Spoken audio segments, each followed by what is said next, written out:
अस्सलाम वालेकुम स्टूडेंट्स, कैसे हैं आप सब। उम्मीद करती हूँ आप सब खैरियत से होंगे। Welcome to my YouTube channel. Students, अगर आपने अभी तक मेरा चैनल सब्सक्राइब नहीं किया तो जल्दी से जाकर सब्सक्राइब करें, वीडियो को लाइक कर दें। चलिए स्टार्ट करते हैं आज का लेक्चर। आज का लेक्चर है अबाउट केमिकल इक्वेशन। ये मोस्ट इम्पोर्टेंट है, ना सिर्फ इसी क्लास की हद तक, ये आगे के लिए भी एक बहुत बहुत इम्पोर्टेंट टॉपिक है केमिकल इक्वेशन। यकीन माने जिसने इस लेवल पर इस टॉपिक को समझ लिया वो कभी भी नहीं भूलेगा। और ये टॉपिक इतना वास्ट है कि आप किसी भी फील्ड में कहीं भी चले जाएं ये आपको पीछा नहीं छोड़ता। केमिकल इक्वेशंस को बैलेंस आउट करना ये सबसे इम्पोर्टेंट टास्क होता है। तो ये आज का इम्पोर्टेंट लेक्चर और इस चैप्टर का इम्पोर्टेंट टॉपिक है। इसको गौर से समझिएगा और इसको समझकर प्रैक्टिस ज़रूर करिएगा, क्योंकि आपको पता है practice makes a man perfect. ठीक है, सो स्टार्ट करते हैं। केमिकल इक्वेशंस होती क्या है? केमिकल इक्वेशंस में हमने पीछे भी कहीं पढ़ा था कि दो तरह की चीज़ें होती हैं जो रिएक्शन मिलकर करवाते हैं। ठीक है, वो रिएक्टेंट्स होते हैं रिएक्शन को स्टार्ट करवाने के लिए। सॉरी, जो रिएक्शन में रिएक्ट करते हैं वो रिएक्टेंट्स होते हैं, और जो हमारे पास बाद में जो बनता है वो प्रोडक्ट होती है। ठीक है, अब वो कह रहे हैं कि हम इन्हीं केमिकल रिएक्शंस को रिप्रेजेंट करते हैं by the symbol, formulae and the sign. इसको हम बोलते हैं केमिकल इक्वेशंस। इक्वेशंस एक जो केमिकल इक्वेशंस होती हैं ना, ये यूज करते हैं हम डिस्क्राइब करने के लिए किसी भी केमिकल रिएक्शन को। ठीक है, केमिकल रिएक्शन के अंदर एक फॉर्मूला होता है या सिंबल होता है ऑफ रिएक्टेंट्स का, written on the left side, क्योंकि reactants are present on the left side of the equation of the reaction, or product on the right side of the equation. ठीक है, these reactant and product are separated by an arrow. arrow से separate होते हैं, which direction show करवाते हैं कि ये left to right move कर रहे हैं। ठीक है, फॉर एग्जाम्पल नीचे एक रिएक्शन है जिसमें सल्फर ऑक्सीजन के साथ रिएक्ट कर रहा है। सल्फर, अब ये बता क्या रहे हैं, ये देखिए एक एटम है, यहाँ दो है, एक मॉलिक्यूल बन गया। ठीक है, यानी सल्फर 1 है तो O2 मिलकर ये SO3 बनाएंगे। ऐसे है क्या ये पॉसिबल है? SO3 बनाएंगे, O तो 2 है यानी SO2 बनाएंगे। ठीक है, तो S सल्फर क्या है? सल्फर को हम रिप्रेजेंट करते हैं बाय S सिंबल, ऑक्सीजन को O सिंबल। तो सल्फर डाइऑक्साइड का क्या सिंबल बना? सल्फर का S, ऑक्साइड का O और डाई का मतलब 2। ठीक है, फिर आता है जी the chemical equation for this chemical change और इक्वेशन, ये हमने नीचे लिख दी बस simple. In this chemical change जो सल्फर एंड ऑक्सीजन है ये क्या है हमारे पास? ये रिएक्टेंट्स हैं, और एस सल्फर डाइऑक्साइड क्या है? ये प्रोडक्ट है। ठीक है, अब वो कह रही हैं कि इन chemical equation of this reaction indicate that, ये क्या इंडिकेट कर रहा है कि गैसियस स्टेट ऑफ ऑक्सीजन, हमने देखा ना यहाँ पर ये सल्फर क्या है? सॉलिड स्टेट है।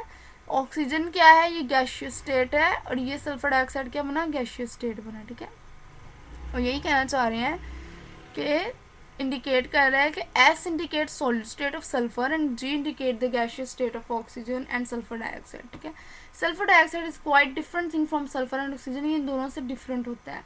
सिमिलरली वो कह रहे हैं जब जिंक हाइड्रोक्लोरिक एसिड के साथ रिएक्ट करता है तो वो जिंक क्लोराइड बनाता है। अब आपने ना एक चीज़ याद रखनी है, इक्वेशन में ना आपने रिएक्टेंट्स सिर्फ याद रखने होते हैं।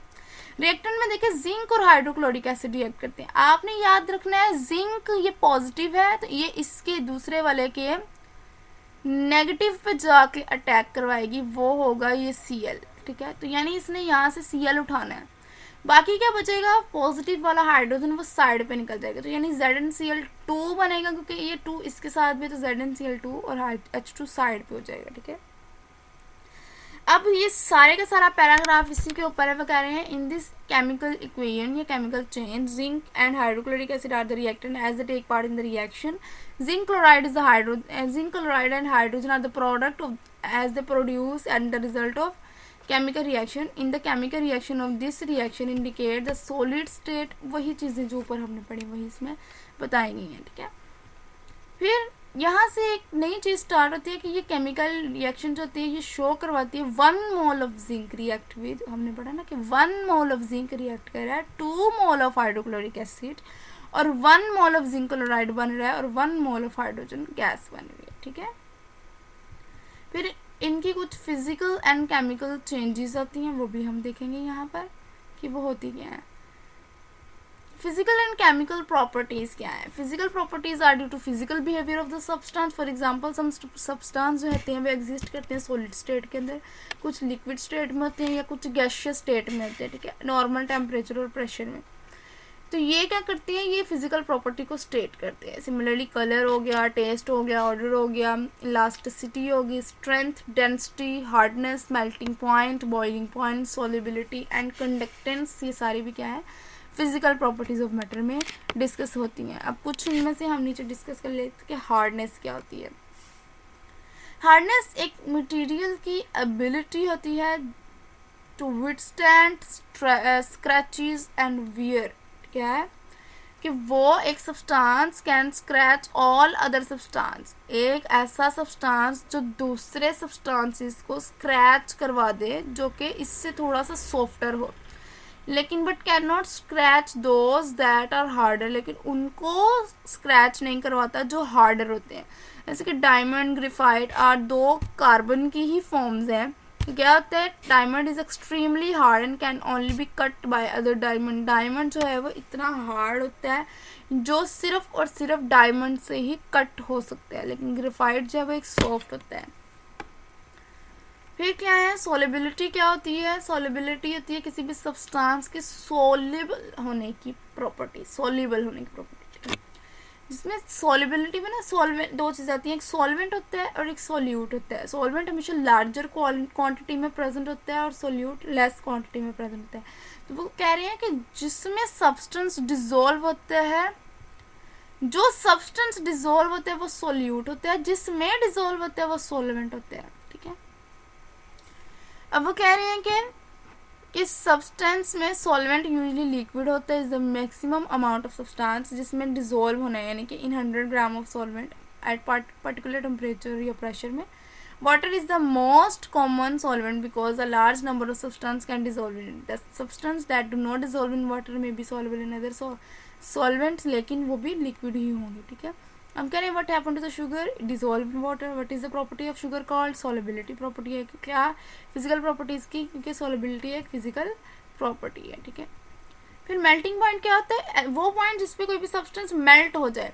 मेल्टिंग पॉइंट एक स्पेसिफिक टेम्परेचर होता है किसी भी सॉलिड का at which it begins to melt, जिसमें वो मेल्ट होना शुरू हो जाए। At temperature at which solid state of substance is in equilibrium with liquid state at standard pressure, इसको हम मेल्टिंग और बॉइलिंग मेल्टिंग पॉइंट सॉरी बोलते हैं। For example melting point, water का मेल्टिंग पॉइंट क्या होता है, वो 0 डिग्री सेल्सियस होता है। Wait a minute. सो इसका मेल्टिंग पॉइंट क्या हो गया, 0 डिग्री सेल्सियस, या फिर ये फ़ारेनहाइट में 32 फ़ारेनहाइट भी होता है, ठीक है। अब मेल्टिंग पॉइंट एक्चुअल में होता है solid state to liquid state में जाना, ठीक है। बॉइलिंग पॉइंट क्या होता है, बॉइलिंग पॉइंट एक स्पेसिफिक टेम्परेचर होता है लिक्विड के लिए जब वो बॉयल होना शुरू हो जाता है और वो लिक्विड स्टेट से गैसियस स्टेट में जाना शुरू हो जाता है, ठीक है। वो कहते हैं ऐसा temperature at which the vapour pressure of a liquid become equals to the atmospheric pressure, जिसमें वेपर प्रेशर एटमॉस्फेरिक प्रेशर के इक्वल हो जाए, उसको हम बॉइलिंग पॉइंट ऑफ लिक्विड भी कहते हैं। For example boiling point of liquid 100 degree Celsius है, 100 डिग्री सेल्सियस पे जो है वो वाटर बॉयल होना शुरू हो जाता है, ठीक है। सो आज का हमारा जो लेक्चर था वो यहीं तक था। आई होप आपको आज के लेक्चर की समझ आ गई होगी। मज़ीद वीडियोज़ के लिए मेरा चैनल सब्सक्राइब करें, लाइक करें, शेयर करें। अगर आपको कोई भी पॉइंट की समझ नहीं आई तो कमेंट सेक्शन में बताएं, हम नेक्स्ट लेक्चर में ज़रूर डिस्कस करेंगे। तब तक के लिए अल्लाह हाफिज़।